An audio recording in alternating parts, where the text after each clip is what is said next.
All right, everyone. Welcome to what is this? Wine number 8? Yeah. Tasting number 8 of Beauj 2026. We're tasting this bottle right here. 2023. I know you can't. My camera is not focusing on it right now. I don't know why. 2023 Pauline Passot Grosse Pierre Chiroubles. It's one of the hardest words to pronounce in the box for sure. I'm sure I'm butchering that pronunciation, but Chiroubles is what we're tasting today. Full disclosure, actually 2 full disclosures. One, I am actually recording this right after my Wednesday night tasting. It is 11:10 p.m. So yeah, I may seem a little loopy. I may seem a little tired, but because I am, but I got white prom and a lot of things going on. So as I promised, I had to get this recording out. I knew this was supposed to be a live tasting at first, or a Zoom tasting. But yeah, sorry, I got a wine prom going on this Saturday, so I got a lot to do still. So yeah, sorry this week. Sorry I had to change it all up last week, but. Yeah, we're gonna do a recording with this one, and then we'll do a Zoom tasting next week with Migo d'Ar Morgon, which is a good one because I'm really excited about that one as well. Second full disclosure is that this is also the first time I'm tasting this wine. Literally right before I clicked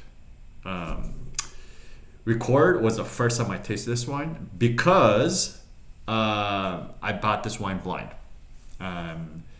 Chiroubles was one of the crew that I really struggled to find this year, and I have heard of Pauline Passot, and I've heard great things about Pauline Passot, but I just never had tried her wines until now.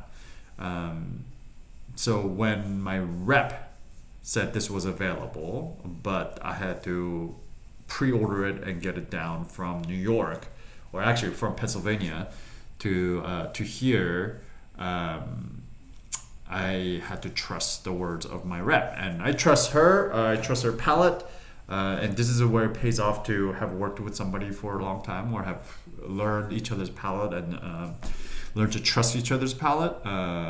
Because I know how she tastes, she understands how I taste and what I'm looking for.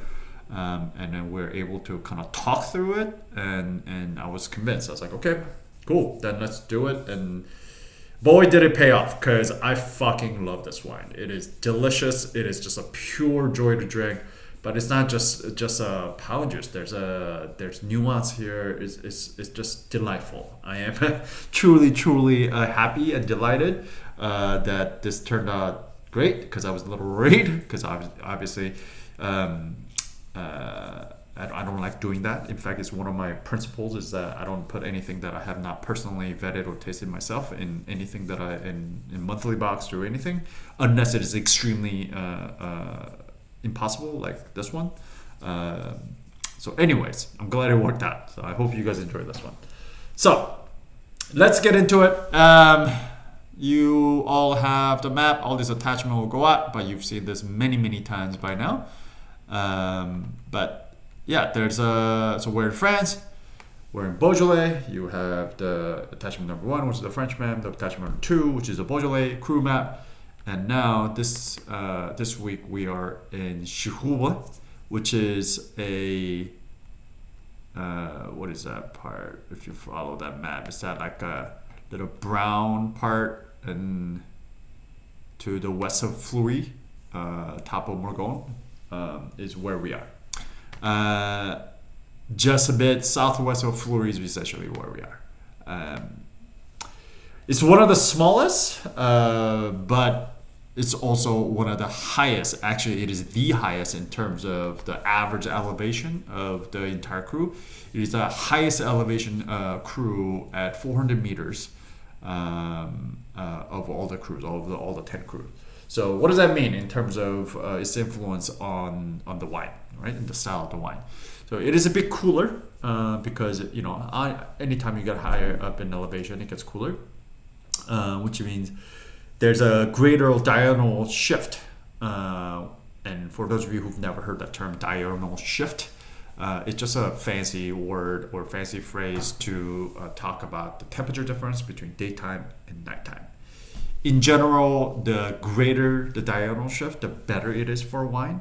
So all that warmth on that heat during the day helps ripen the grape, both sugar, flavor, and all of that, and the phenolics as well. So all of that ripeness is developed from the heat, or heat helps with that. And then by it cooling off at night, the wine has a chance to retain all that natural acidity, which keeps the wine lively, vibrant, and lifted and bright. And that's what you want. You want the plushness, you want the ripeness, you want the full expression of the fruit without losing any of the freshness of the fruit by having that acidity. Like, imagine like any fruit that you want, any peak season fruit. You don't want just the sugar. You don't want just something sweet. You don't want something that's very tart because it's unripe. You want something that is a perfect combination of sweet and sour. Like a perfect piece of orange, perfect piece of perfect strawberry or things like that. If you think of a fruit. It's always that has that perfect balance is what you want, and that's exactly what happens when the diurnal shift is great. Also because it is cooler, because it's at the high elevation, the growing season is longer, which means the harvest here is a little bit later. So fruits have a chance to hang a little bit longer and ripen. And anytime fruit hangs on the vines longer, it develops more complexity. It just develops more ripeness, more concentration, more complexity. So longer growing season, the better.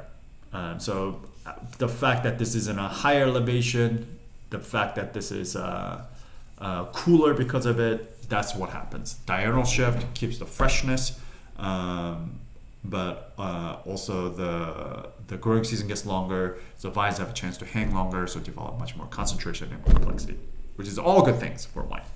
The downside of being at a higher elevation is that during cold vintages you may actually struggle to ripen grapes because it is colder.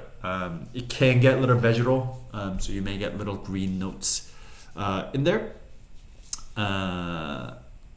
You won't get, through carbonic maceration, you won't get a whole lot of that, but it can get that way. But during cold vintages, it could get quite lean. It could get very kind of acid-driven, really tart, without having that kind of a fruit to balance it all out, the generosity of the fruit. So all that is to say is that there could be more vintage variation here in Chiroubles than other places. Again, we're talking about very much in general. We're talking about the entire crew as a whole. Obviously, there are exceptions to rule, outliers, and it really depends on this microclimates and different smaller plots here and there. But in general, as a whole, Chiroubles can have more vintage variation than others. What else can I tell you about Chiroubles? What did I pull up? Oh yeah, the most famous resident of Chiroubles is Victor Pouillat, who's known as the man who saved the vines. So he's the one who came up with the research that phylloxera problem. We talked about this in the past, and most of you probably know this, but in case you don't know, it was a root louse disease that came from North America when Europeans came to the New World, North America, and brought the vines back to Europe. They brought back this disease or this root bug called phylloxera. Turns out the American vines, American rootstock, they eat the roots of the vines and kill the plants. But American rootstock is resistant to phylloxera, but European variety, the Vitis vinifera, grapevines are not. So this root louse phylloxera came over and literally decimated 95% of the vines in the world, in Western Europe or in all of Europe, throughout Europe. It's kind of like a big black plague of the wine world. But it was a Victor Pouillat who came up with the research that if you grafted Vitis vinifera on top of American rootstock, that you could actually survive the phylloxera attack. So that's essentially what they did. So and that happened in the late 1800s, in 1880s, 1890s, somewhere around there. So when you're talking about European vines, I mean, there are pockets of Europe where phylloxera never got to. So there's still vines that are much older than that. But in majority, the majority of European vines are not really older than 100, 120 years old, because they all had to be replanted essentially and regrafted. They're not own rooted, they're grafted onto a different grape species rootstock. So all this is kind of redefined the European world. So anyways, the person who came up with the research to do all of that was Victor Pouillat, who is from Chiroubles. So that's another claim to fame of this region. Probably completely useless information. I don't know when you would ever use that piece of information, but hey, who knows? If you ever go to a wine trivia night and you get a question, who is Victor Pouillat? I've got you. In terms of soil type, Chiroubles is mostly granite, but it's sand. So it's basically decomposed granite down to the size of sand.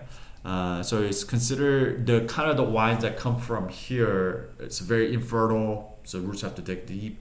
The soil is very porous, so that it drains it quite easily. So again, roots have to dig deep to get to water. All that is really good for vines. It makes the vines struggle, which is all a good thing. But all that sandy kind of granitic soil, all that's to say is that this is one of the most kind of a quote unquote Beaujolais-like crus, where it's just brimming with really red fruit driven, light, bright profile, lifted, ethereal, pretty delicious, and all that stuff is essentially what Chiroubles is. You're not going to get a whole lot of like super structured tannic Beaujolais from Chiroubles. You get that's more for next week, like a Morgon, where the soil type changes a little bit. It goes from pink granite to blue granite, where there's a little more, you get a much more darker character. But there's a lot more iron in the granite as well. But here in Chiroubles, we're talking about the really pure granitic expression of that bright red poppy of Gamay, which is what Beaujolais is known for. So let's talk about who makes this wine. You all have this. Oh, by the way, there's a soil maps there. If you look at the Chiroubles soil map, you can see that it's pretty much all pink granite. Its entire cru is essentially covered with that. The Ludi, where this comes from, Grosse Pierre, I could not find. It is their estate. Their estate domain, the Grosse Pierre, is named after its namesake Ludi, where it's surrounded. But I could not find it anywhere on the soil map. Maybe I'm just missing it. But if you guys find it, let me know, because I couldn't find it on the soil map. But yeah, know that this is all estate fruit that's grown right around the family domain. And then there's attachment number 5, which is a picture of what Chiroubles kind of looks like. You can see that it looks a little more mountainous, right? It looks a little more, I won't call it mountainous. Those are hills, but there are definitely some hills, and then there's definitely some elevation change there. Goes to show that there's going to be a lot of different kind of microclimates and different plot selection depending on where you are. All right, let's talk about who makes this wine. You have the attachment number 6, which is a Pauline Passot. Her name is Pauline Passot. She's a 3rd generation winemaker at Domaine de la Grosse Pierre, like I mentioned, named after a namesake Ludi, where this sits on. Family estate in the very essentially heart of Chiroubles. Founded in the 1960s by her grandfather, Georges Passot. Then her parents, Alain and Veronique, took over in 1979. And then Pauline, as a 3rd generation winemaker, took over in 2018. So she's very young. She's I think her very first vintage that she made on her own was 2016. And by the way, she still makes that wine. She calls it her baby. But yeah, so she hasn't been making wine for all that long. But her wines are fucking phenomenal. I've heard good things.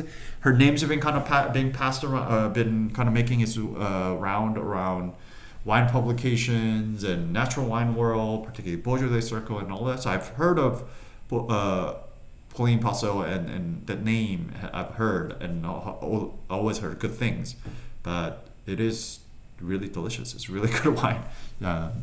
Anyways, she grew up in Beaujolais, but initially pursued a different kind of career path. She studied marketing, then she worked in a wine bar in Dublin, then became a sommelier at the Michelin star Pierre restaurant in Lyon, very, very famous restaurant. And then it was there that she realized that how much potential that Chiroubles had and felt compelled to make these wines herself. So she actually came back to her family winery.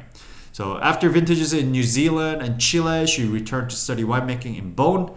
And in 2016, she produced her very first wine from a tiny parcel of her grandfather's vines in Chiroubles. She still considered this her baby, like I mentioned. In 2018, she formally took over the reins at the family domain and immediately began converting all the vineyards to organic farming. The estate is certified organic since 2019. There are a couple plots, as I'm aware, I've been made aware that are in conversion that are not actually certified. But I think all the Chiroubles, at least, plots are all certified organic, as far as I know. She now farms 9 hectares across 3 appellations: Chiroubles, Morgon, and Fleury, all vinified very traditionally with the whole cluster, indigenous seeds, minimal intervention, all of that. Her wines have been praised by all the people that, wine people. Jancis Robinson, Eric Asimo, which is a wine writer for New York Times, wine advocate, blah, blah, blah, blah, blah, blah. That's why I've heard her name, because it's just been around everywhere. I just haven't tried it until this year. And I'm very, very happy that we're able to feature her, because her wines are delicious. All right, so what is this wine? This is 100% organic Gamay, or certified organic Gamay, grown on estate's principal parcel, La Grosse Pierre. So estate fruit, she farms it herself. The family owns it. And the vines are average of 50 years old. So not super old, but definitely not young. I mean, 50 years old is not young. Grown on pink granite, a sandy pink granite that I mentioned, and kind of mid-slope, east-facing. She makes all of her wines, by the way, the same way. She makes a couple different, not only the different crew, right? I mentioned she farms and makes wines in Morgon and Fleury as well, but she makes all the different, even within Chiroubles, she makes wines in different ludiques, different parcels. They pretty much makes it exactly the same way. So it's a really good producer to kind of taste and taste the Chiroubles, the cru through, because you can really see the difference. But this particular one, the Grosse Pierre, is east facing on a pink granite and sandy soil. About mid slope is where it is. She has one where it's a lot higher, the top of the slope, and older vines. And from what I've been told from my rep is that one seems to be a lot more ethereal, lifted, and less fruit, and a lot more mineral and acid. Makes sense, right? Higher or acid, less fruit. But this one, she calls it the quote-unquote entry point, but it's probably because it's the most approachable, because you get a little bit lower mid-slope, so you get a little more warmth. So the wines feel much more rounder, more fruit, very generous, and then much easy to drink when it's young. So this is Pauline's biggest and the most widely available cuvee. This one, so that's why it's also her kind of entry cuvee. Makes about 20,000 bottles produced, and then the La Grosse Pierre is actually the name of the ludique that where it comes from. Classic whole cluster, semi-carbonic. Anytime you hear like traditional fermentation in Beaujolais, we're talking about semi-carbonic.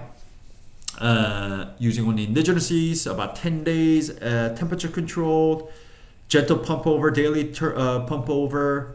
And then after fermentation, wine is aged approximately 11 months in concrete tanks. I have some pictures that I'm sending. So the way she makes wine is that she likes to do the fermentation in the inox tanks. So fiberglass and stainless steel, and there's a picture of that in the attachment. And then afterwards, she likes to age the wines in the concrete vats, those square concrete vats called béton. So she makes it in one of those inner vessels, and then she puts it in the concrete tanks for 11 months. No racking, no fining, no filtering. I mean, we're talking about very, sorry, no racking. It racks the wine out, but bottled without filtering, without fining. There's also no added sulfites during winemaking or at all.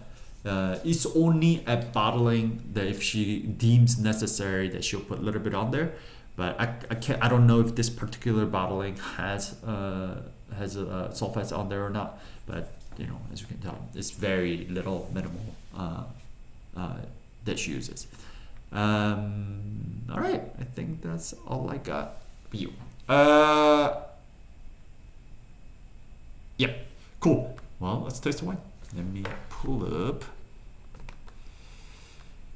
Why didn't I pull this up? Sorry, let me pull up the grid so we can taste it.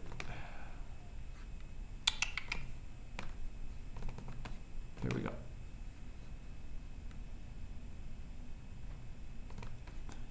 All right, let's start from the top. Appearance. Nope, I need more wine.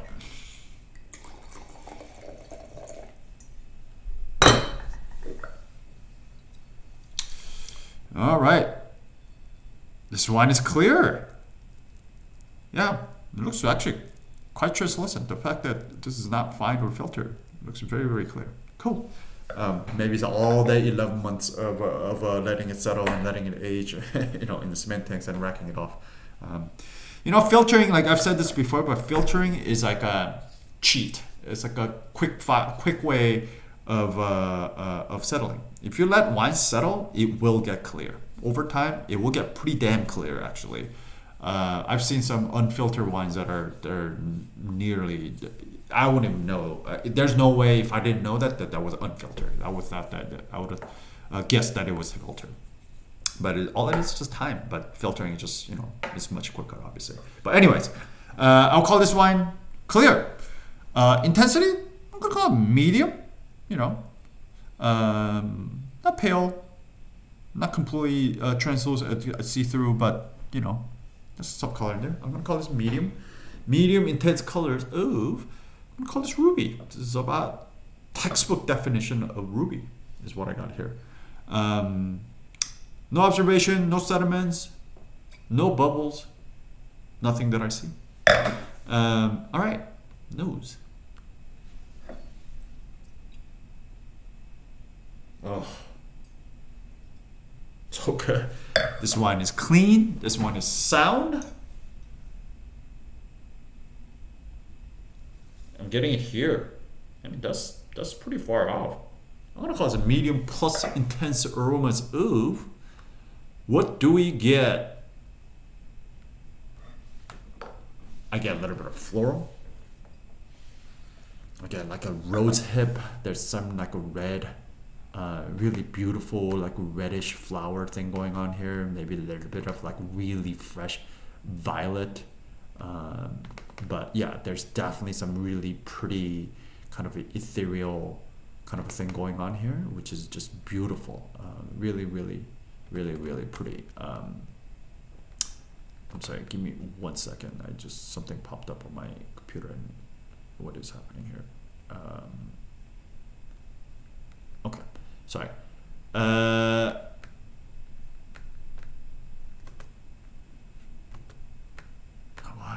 is happening? There you go. Okay. Sorry about that.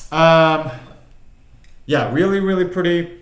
All that, like kind of like a rose hip, really fresh violet, really pretty flowers. No green fruit, no citrus, no stone, no tropical. Definitely red fruit. I mean, like I get raspberry, I get red cherry, red plum, red currant even. Maybe touch of black here, but really, I mean, I'm talking about mostly red fruit here. Yeah, maybe like a little black cherry, but like yeah, this is all red fruit here.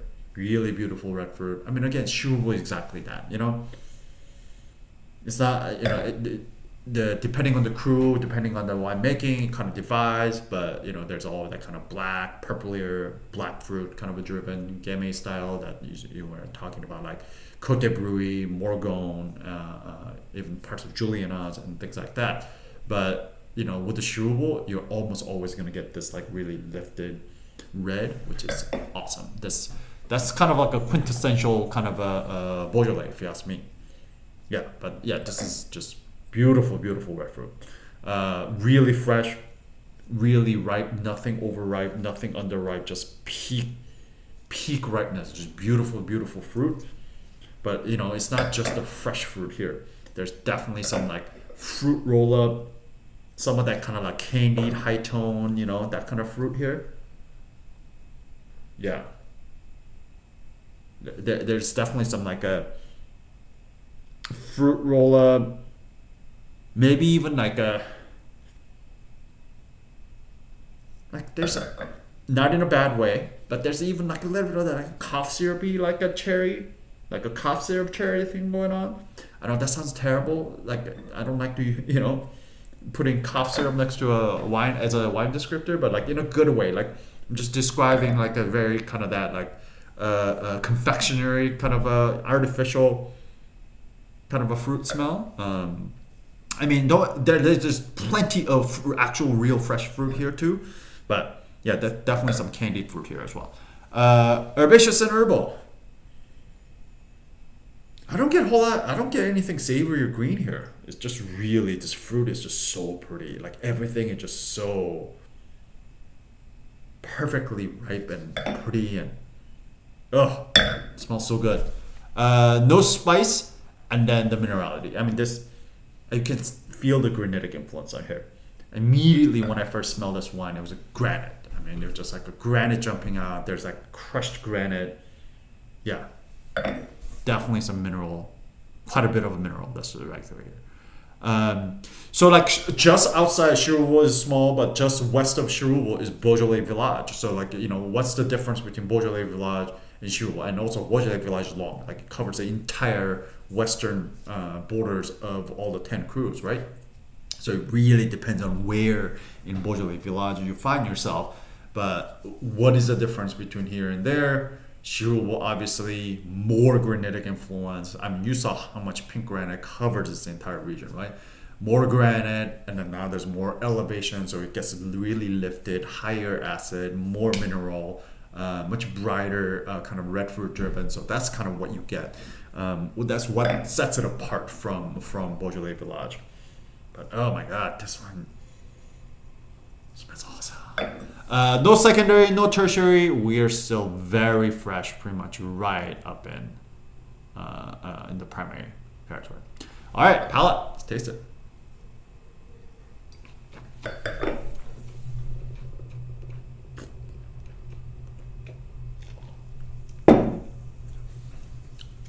Oh my god, it's delicious.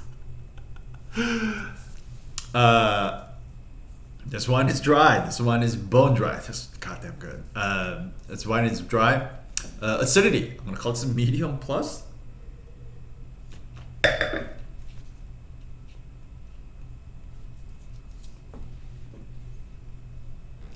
Yeah, I'm gonna call this a medium plus. I mean, really good acid. Again, this is a function of the higher elevation, cooler climate. Yeah, medium plus. Tannin. Not a whole lot of tannin here.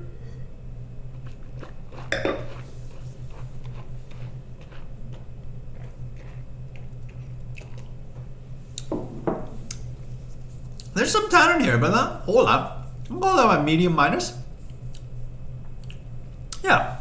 Again, I mean, it's carbonic, quick maceration. Yeah, it's not meant to be this like hugely tannic thing, but yeah.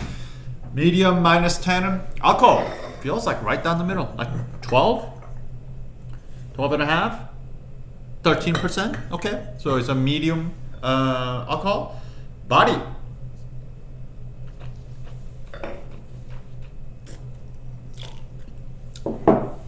Like somewhere between medium minus and medium. Yeah, I'm gonna call this about medium actually. We don't have to talk about the mousse. Flavor intensity. This is expressive. This is beautiful. There's nothing that's shy about this. You know, the wine color feels a little bit lighter. It looks a little more translucent. The smell feels really expressive. And on the palate, just, you know, the same thing. Just very expressive. Nothing shy about it. It's just like brimming out of the glass. And everything that I smelled, I taste as well. Just that kind of rose petal, rose hips, fresh violet. Just shit ton of red berries, just everything. Red cherry, red currant, raspberry, some strawberry as well, red plum. There's something, also I get a little bit of like an irony thing here going on here.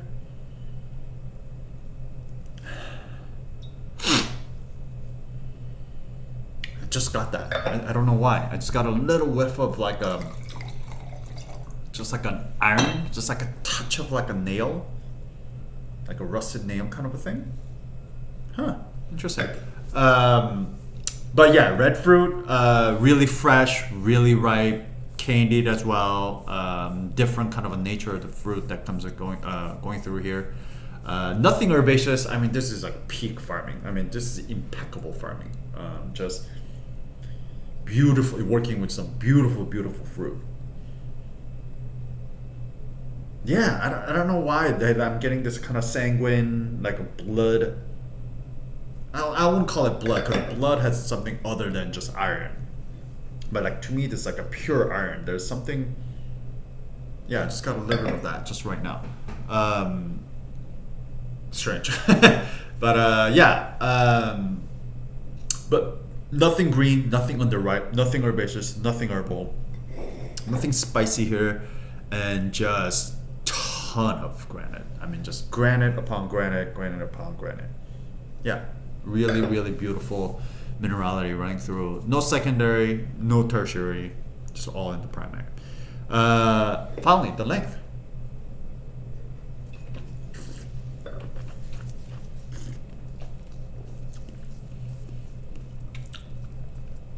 Oh my god, I could drink this all day, honestly. I'm gonna call this a medium plus as well. I mean, this is beautiful. It's like immediately hits me with all that flower, just a pretty. Wine is just very pretty.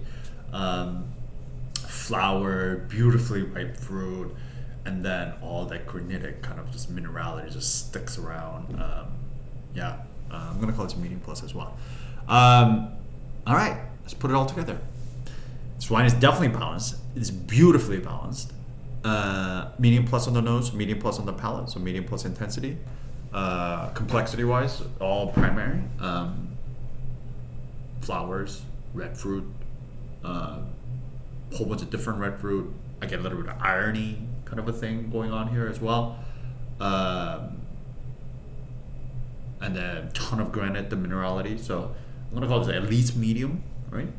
Since there's no secondary or tertiary, and then the length squarely in medium plus. So we got balance, medium plus concentration, medium complexity, medium plus length. We're right, much closer to very good, medium plus than medium. So I'm gonna call this very good. Potential for aging. It's good acid, right? Medium plus we called it. Tannin is not super high. We called it medium minus on the tannin. So. Decent backbone, right? Nothing crazy, but it's got plenty of concentration. Complexity is the only thing that we call medium. Everything else called it really medium plus. So maybe with a little bit of aging, this will actually become a little more complex. Adding, getting squarely into very good territory. But the truth about this wine for me is that it is beautiful because it's so fresh. All that fresh fruit. On the layers, on the backbones of all that minerality. To me, that's what's delicious. That's what's great about this wine. I don't. I don't see it as a wine that it should age for a long time, but I didn't think it won't fall apart anytime soon because that acid is great. That medium plus acid is there.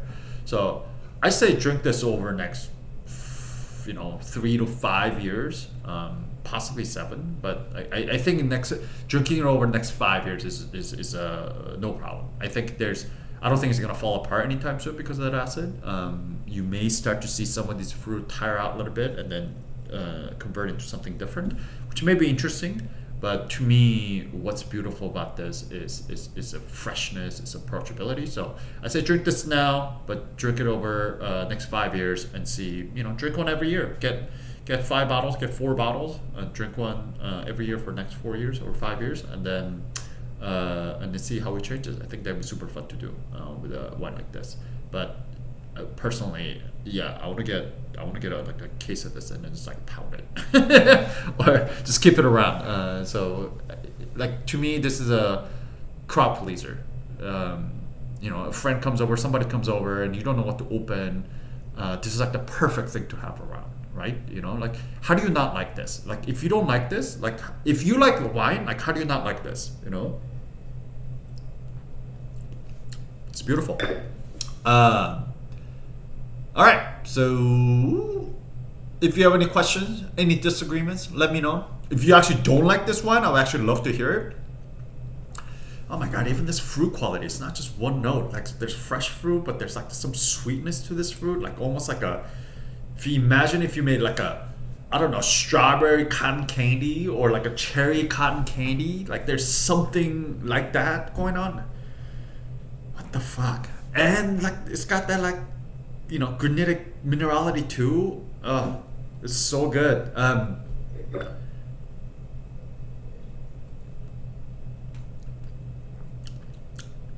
Yeah, it's got the leanness. Like it's plush, it's generous yet lean. It's like it's concentrated without being heavy. Oh, yeah, it's like the mouthfeel, the texture of the wine is actually quite nice to hear as well. It's a beautiful wine. It's awesome. All right, if you want to play everybody's favorite game, then pause the video now. Otherwise, try to guess how much of this is on a retail shelf. And the answer is $28. That's right, $28. If I got this for $28 at a store, I'm running back there next day to pick up at least a few more bottles. This is a fucking banger at $28. Unbelievable value, especially these days. We've been talking about how more expensive Beaujolais has gotten. The fact that you can still get this quality Beaujolais at that price is amazing. Like that's awesome. That's also another thing that I've also heard about her is that her wines punch way above its price point, and now I see it. Like the fact that this is 28 is awesome. And I know last week I think I said this. The Fleury, right, was that one wine that like you walked in, you're like, holy shit, like the changed the room, the vibe of the room. You're like, I didn't know that you made people like that, like you. And that's still true. I really like it, but that was also a very expensive. It was like $50-some bottle. And don't get me wrong, I think it's a beautiful bottle of wine, and I think it deserves all that money. But the fact that you can get this at 28, obviously very different style of wine, but you can get this at 28. I'm coming here every time. In fact, and now that I've tasted it, this is easily easily in my top 3 this year so far. Yeah. In case you haven't noticed, I'm digging this wine so much. So cool. Anyways, if you have any questions, let me know. Otherwise, I will see you all next week on an actual Zoom tasting. That's also a banger. That the Migodar Morgon, that's another bottle that I'm very excited for. So it's a 3 weeks back to back to back that we've been opening some serious bangers. Not that others are not, but particularly these 3 have been it's a stretch that I really enjoyed this year. So anyways, cool. Hope you all enjoy the weekend, and I'll see you next week.